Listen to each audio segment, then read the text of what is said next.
The most recent agriculture ministerial of the BRICS, headed by India, was concluded virtually in August 2021. The meeting concluded with the adoption of the 2021 to 24 action plan, calling for more South-to-South cooperation amongst the BRICS countries to diversify agri-food systems to increase farmers' incomes. This year's theme was BRICS Partnership for Strengthening Agro-Diversity for Food and Nutrition Security. The BRICS Agricultural Research Platform will be used for more collaborative knowledge sharing. Previously, the Agriculture Ministerial Meeting of the BRICS, held in 2019, called for greater agriculture information sharing with a focus on extending digital solutions, ICTs, and technology transfer in agriculture. Efforts to raise production and protect food security were also the focus. However, the policy track adopted by the ministers is often not publicly debated and faced with domestic oppositions within the countries. The regional plans also most times miss out on the agrarian realities and specificities of the countries involved and lead to adoption of one fit for all pathway, often bypassing the contradictions. In the recent past, we have seen a slew of neoliberal reforms in agriculture undertaken by the BRICS countries. The COVID-19 pandemic has posed further challenges on agriculture, supply channels, and overall food security world over. This panel today will present perspectives on agriculture policy directions undertaken in the BRICS countries, the responses by the governments to tackle the fallouts of the COVID-19 pandemic on the agriculture sector will be one of the major focuses of this session. The panelists will critically engage in these issues and also speak about the various forms of resistance against the brazen neoliberal reforms.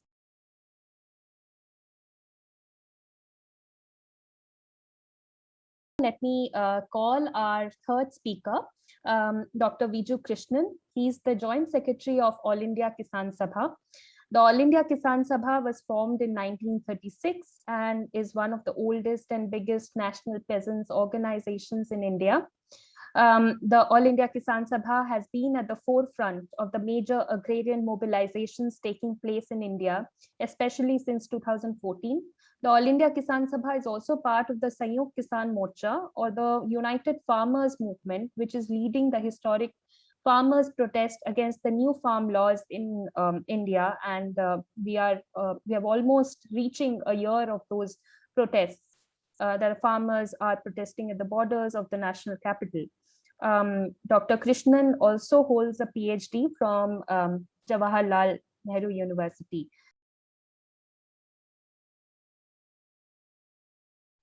In 2020, when the COVID pandemic struck our country, almost for a period of 3 months, we found that the ruling right-wing government here literally did not bother about addressing the huge tragedy that is going to befall on the country.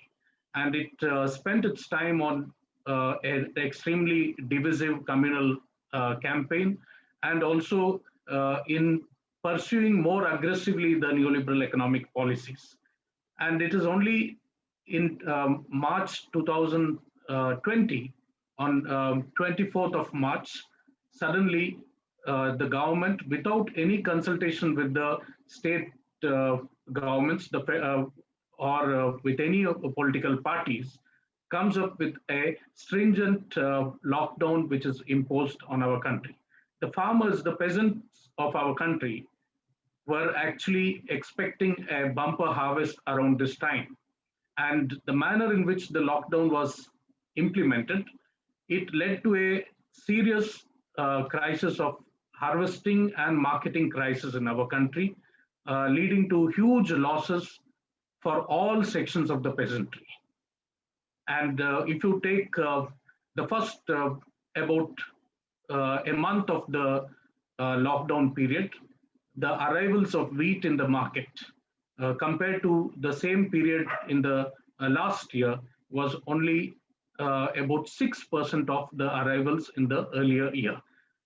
And every crop, farmers cultivating every crop suffered huge losses in incomes.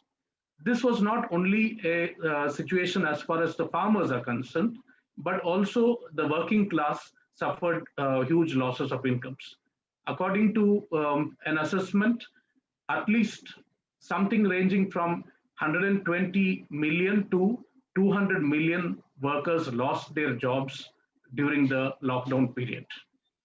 And like Ruth and Fabio have earlier mentioned, the situation here is also one of hunger amidst plenty.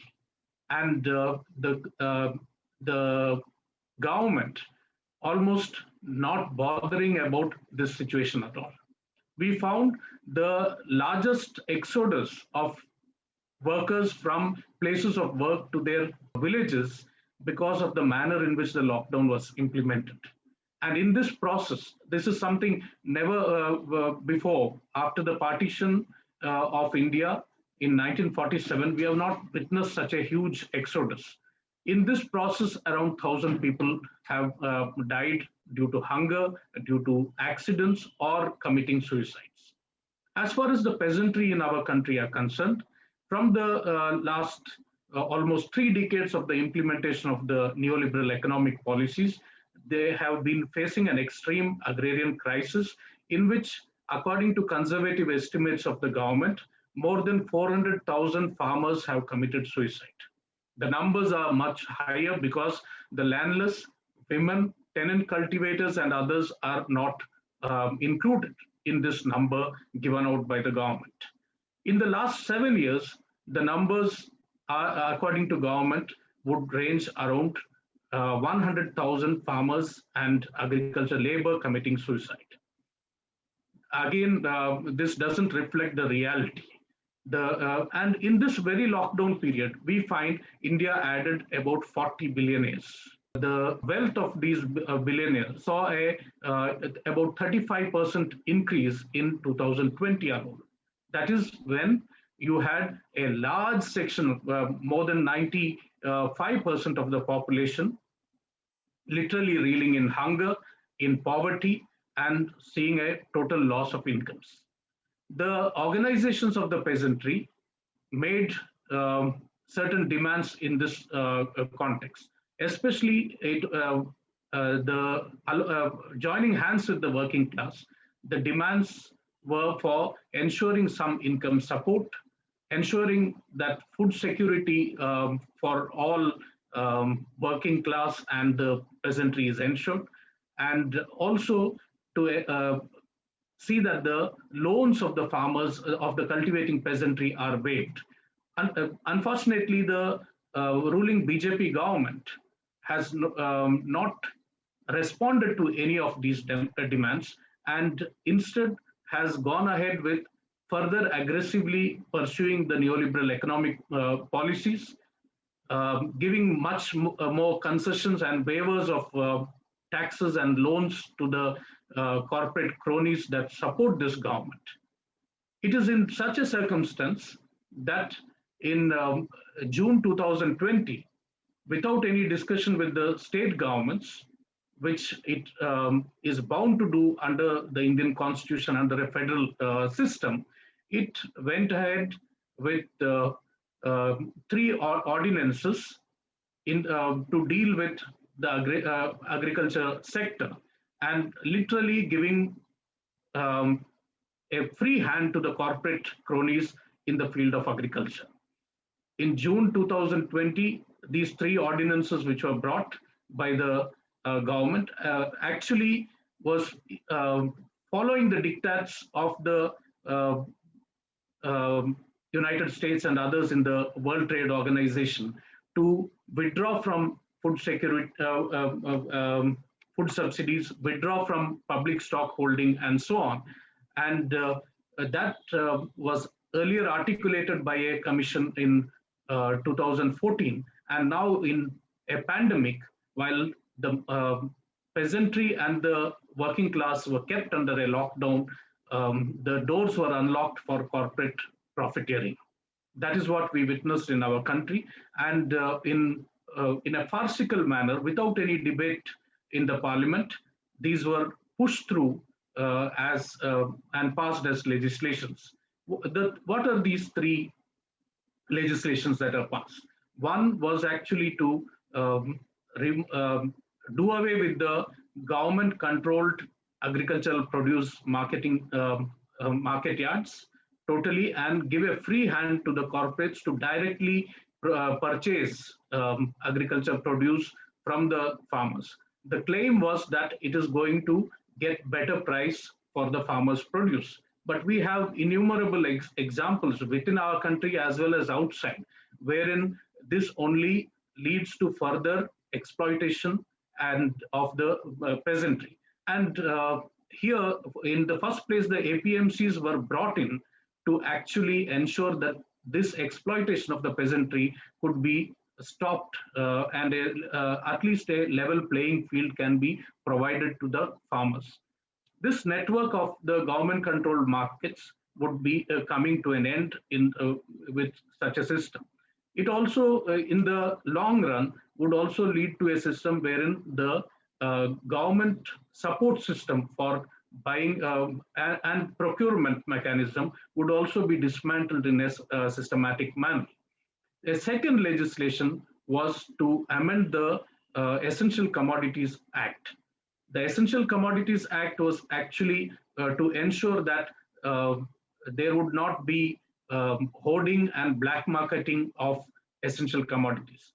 Now, the amendment made by the government allows um, hoarding of food grains like rice, wheat, also pulses, oil seeds, and potato, onion, and such essentials, with total almost unbridled profiteering allowed on these, which the corporate companies can at the expense of the poor of our country. That is what we are witnessing. A third legislation is to ensure corporate contract farming. And what Fabio and Ruth earlier mentioned, we are seeing that the entire processes that they have been speaking about in our country in a lockdown period, while keeping the people under a stringent lockdown in the name of COVID protocol, you are finding that the government is pursuing much more aggressively policies which would ensure profit maximization and continuous flow of capital for these corporate cronies that support this government. In such a circumstance, we have, with the experience of the last 7 years of building an issue-based unity, cutting across classes against the different policies of the government, now more than 500 organizations of the peasantry have come together to form the Samyukt Kisan Morcha. While the peasantry have faced an attack by the government, almost simultaneously there has been also an attack on the working class in our country. And all the hard-won rights of the working class, that is being snatched. For instance, the right of the workers to work for only 8 hours a day and have enough time for leisure and other activities. Today, the government says workers should work 12 hours a day, and even the rights of unionization are being snatched. So there has been also some kind of a unity between the peasantry and the working class that has been meticulously built over the time. And when these attacks have come, the United Farmers Front, the Samyukt Kisan Morcha, and the central trade unions have been taking up coordinated actions. On November 26th, the working class called for a all India general strike, in which a huge mobilization, probably the largest strike in recent history, with about 260 million workers taking part. On the same day, the rural masses, the peasantry as well as the agriculture labor, calling for a rural strike. And on 26th and 27th, from states bordering the national capital, um, hundreds of thousands of farmers and their families marched towards Delhi. And ever since November 26th, now almost 11 months, we are having these thousands and thousands of farmers and their families sitting on the street, different borders of New Delhi, um, demanding that the three anti-farmer pro-corporate acts are withdrawn. This is a unprecedented kind of unity that we would build, and despite all kinds of attacks by the government, there have been canards spread using the corporate media. We found in the initial phase how the government of the day dug up huge trenches on the national highways, put up shipping containers, used water cannons and tear gas, as well as um, baton charging of the farmers, arrests of leaders of the different farmers organizations. Despite all that, the farmers have come forward and are carrying forward this struggle in with a never before kind of unity. In the recent times, we have been witnessing the ruling classes becoming much more aggressive. There have been attacks in which farmers have been killed. In Haryana, a farmer was killed in police action. In Uttar Pradesh, we found the ruling minister of Home Affairs and his calling for action against the farmers, and a vehicle belonging to his son mowing down four farmers and a journalist who was covering the protest by farmers was also killed. So this is a much more aggressive kind of attacks that are coming up from the ruling establishment in our country. But the farmers have maintained a resolute unity. The coordinated effort with the working class has, for once, put the ruling class here on the back foot. And um, the farmers have sent out a clear message that the unity will be maintained. It will not in any way, we are not willing to go an inch back unless these three um, acts which threaten the entire agriculture and peasant livelihoods in our country are withdrawn.